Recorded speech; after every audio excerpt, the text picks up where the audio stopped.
इस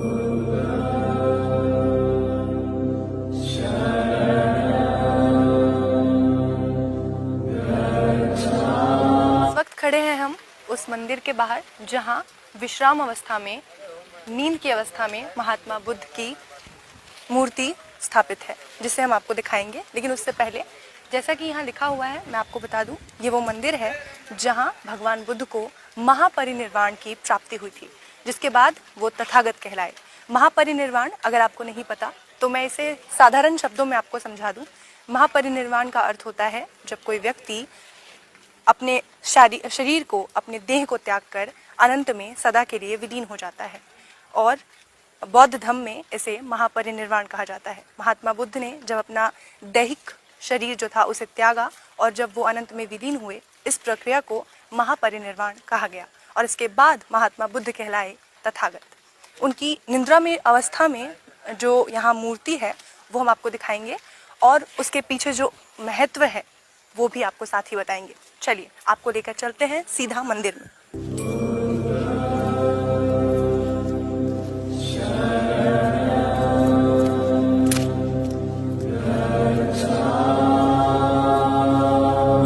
और ये है वो मंदिर जहाँ भगवान बुद्ध को महापरिनिर्वाण की प्राप्ति हुई थी। यहाँ उन्होंने अपने आखिरी क्षण व्यतीत किए थे। इसी के बगल में स्तूप भी है, जहाँ जिसे रामाधार स्तूप कहा जाता है, जहाँ महात्मा बुद्ध की अस्थियों को रखा गया है, वो भी आपको दिखाएंगे। उससे पहले इस मंदिर के दर्शन कर लीजिए। यहाँ अंदर आपको महात्मा बुद्ध की प्रतिमा है जो कि निद्रा की अवस्था में है, जो लेटी हुई है, और इसी के साथ वो मिट्टी की, पत्थर से बनाई हुई है वो प्रतिमा, उसके ऊपर सोने से उसको पेंट किया गया है, और वो बेहद ही खूबसूरती के साथ बौद्ध धर्म की एक बहुत ही मिसाल और जानी मानी धार्मिक स्थल के रूप में प्रसिद्ध है। यहाँ देश भर से, दुनिया भर से लोग आते हैं बौद्ध धर्म के दर्शनार्थी के तौर पर।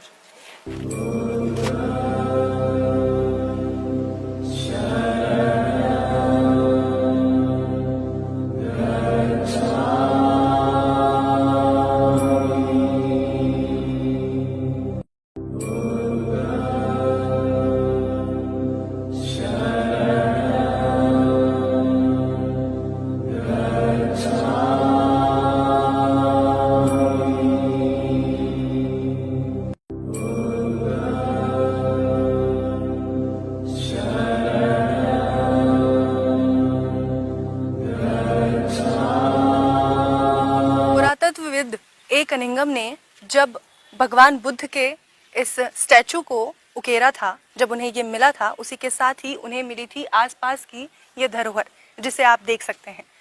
ये सारा जो क्षेत्र है ये पूरा उन्हें खुदाई के दौरान मिला था।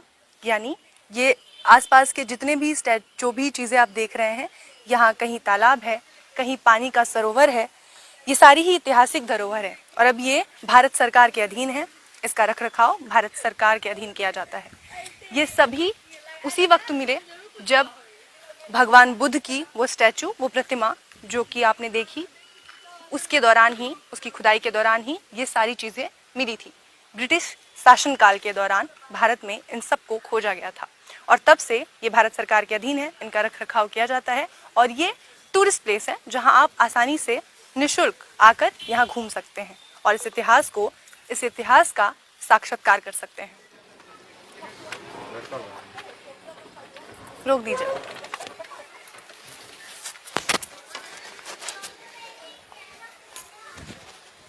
और अब हम यहाँ आ गए हैं जहाँ भगवान बुद्ध के अंतिम अवशेष हैं। यहाँ उनका अंतिम संस्कार किया गया था।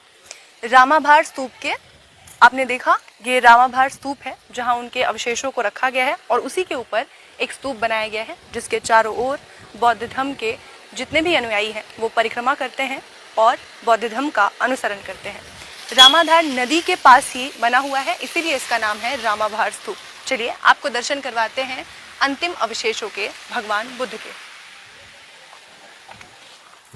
और ये है वो स्तूप जहाँ कहा जाता है कि भगवान बुद्ध के अंतिम अवशेष, यानी कि उनके अंतिम संस्कार के बाद उनकी अस्थियों को विसर्जित किया गया था, और उस पर यह स्तूप बना है। इसकी ऊंचाई लगभग 50 फीट है, और ये भी उसी वक्त, इसको भी उसी वक्त खोजा गया था जिस वक्त नींद की मुद्रा में भगवान बुद्ध की जो प्रतिमा है उसकी और बाकी अवशेषों की खोज हुई थी, उसी दौरान इसे भी खोजा गया था। और इतिहास में भी उसी वक्त इसकी बनावट और कब ये बनाया गया, तब इस पर जब जांच की गई, उसके बारे में पड़ताल की गई, तो पता चला इसके निर्माण का। और आपको बताते हैं इतिहास से जुड़े इसके कुछ रहस्य। मेरा नाम भंते मोगली तिस्सा है। अच्छा, कहाँ से? हम यही कुशीनगर रहते हैं। कुशीनगर के। हाँ, इसके बारे में कुछ बता सकते हैं आप? हाँ बता सकते हैं। ये रामाभा स्तूप है। यहाँ बुद्ध का ईस्वी सन पूर्व 483 में वैशाख पूर्णिमा के दिन महापरिनिर्वाण हुआ है। जिसे महापरिनिर्वाण मतलब जिसे शरीर त्यागा उसे पाली में महापरिनिर्वाण बोलते हैं। महापरिनिर्वाण सूत्र में बुद्ध का महापरिनिर्वाण किस तरह से हुआ है उसका वर्णन दिया गया है। महापरिनिर्वाण सूत्र पाली भाषा में भारत में पाया जाता है और अन्य देश में ब्रह्मीज भाषा में पाया जाता है। तो बुद्ध को यहाँ अंतिम भोजन दिया गया पावा में, जहाँ पे चुंद कुमार नाम के बौद्ध उपासक रहते थे। उन्होंने बुद्ध को एक विषारी कंदमूल भोजन में देने के बाद में बुद्ध को यहाँ पैदल आते समय 49 बार खून का पेशिश हुआ। तब उन्होंने यहाँ पे अपना महापरिनिर्वाण वैशाख पूर्णिमा के दिन होने की 3 माह बाद घोषणा की। 3 माह के बाद वैशाख पूर्णिमा के दिन सम्यक संबुद्ध ने पहले माथाकुवर जगह में अपना पहला अंतिम उपदेश दिया। उसके बाद में वैशाख पूर्णिमा के दिन सम्यक संबुद्ध का यहाँ मध्य रात्र में महापरिनिर्वाण हुआ है। तो ये उस समय शालवन कहलाता था। शालवन में ही बुद्ध ने महापरिनिर्वाण लिया था और उसके बाजू में कुशीनारा नगरी कहलाती थी।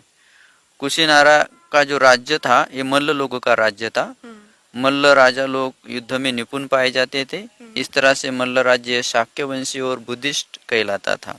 मल्ल लोगों को मॉर्निंग को पता चला कि सम्यक संबुद्ध का शालवन में महापरिनिर्वाण हुआ है, उन्होंने शरीर छोड़ा है। तब मल्ल राजा और उसकी सभी लोग बौद्ध उपासक यहाँ शालवन में पहुँचे। उन्होंने सम्यक संबुद्ध के शरीर की पूजा अभिवादन करते हुए माला पुष्प अर्पण करते हुए पूजा में 7 दिन बीत गए। 7वें दिन सम्यक संबुद्ध को इसी नदी से हिरण्यवती नदी से स्नान करवाते पानी से। यहाँ मुकुट बंद ये जो यहाँ स्थान है, इसी स्थान पे बुद्ध को शरीर को लाया गया और यह अंतिम संस्कार के लिए रखा गया। लेकिन उस समय आग नहीं जल पा रहा था क्योंकि देवताओं का अभिप्राय कुछ और था। क्योंकि यहाँ पे बुद्ध गया से महाकाश्यप नाम के बौद्ध भिक्षु रास्ते में थे, वो यहाँ पहुँच रहे थे। उनके साथ में 500 अरद बौद्ध भिक्षु भी उपस्थित थे। जब वो यहाँ पहुँचे तब बुद्ध के शरीर को अंतिम संस्कार दिया गया, अग्नि दिया गया। और अंतिम संस्कार होने के बाद में कुछ दिनों में और कलह होने लगे बुद्ध की अस्थियों के वजह से। यहाँ 7 राजपुत्र बुद्ध की अस्थियां मांगने लगे। तब द्रोण नाम के जो ब्राह्मण थे उन्होंने सम्यक संबुद्ध की अस्थियां 8 भागों में विभाजित की, जो यहाँ 8 स्तूप उपस्थित है।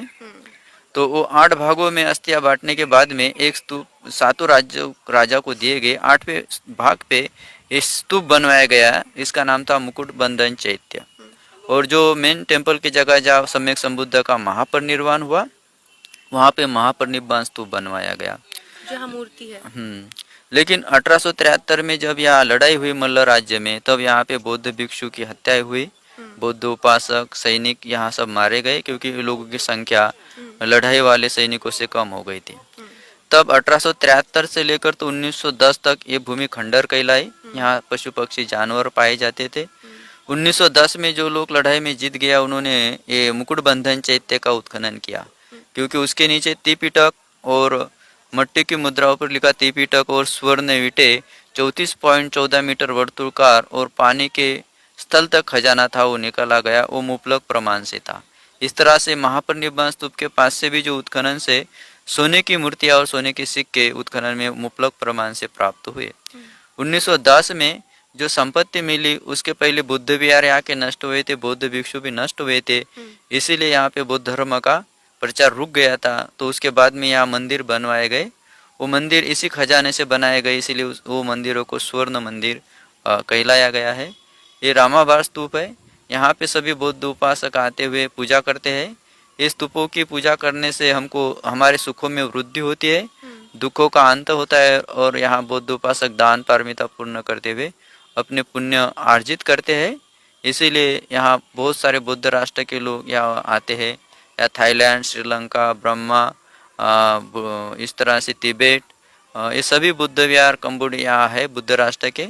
इसीलिए ये भूमि बुद्धमय कहलाता और ये है रामाभार स्तूप, जो प्रतीक है तथागत भगवान बुद्ध के महापरिनिर्वाण का, जिसकी उनकी अस्थियों के ऊपर उनके अंतिम संस्कार के बाद उनके अस्थियों के एक भाग पर ये स्तूप बनाया गया।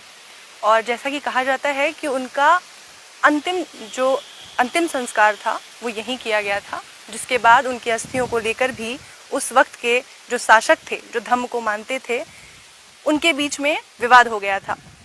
और उसी विवाद को सुलझाने के लिए अलग अलग कहानियां हैं। कुछ का कहना है कि उसके बाद अंतिम संस्कार के बाद उनकी अस्थियों को 8 भागों में बांट दिया गया और उन अस्थियों को लेकर अलग अलग राज्य में कई जगहों पर स्तूप बनाए गए, जहां से बौद्ध धर्म शांति और एकता का प्रतीक बन गया। इसके अलावा आप बिहार में जो इसके आसपास के और भी क्षेत्र हैं, वहाँ भी बौद्ध धर्म से जुड़े कई ऐसे स्तूप पाएंगे।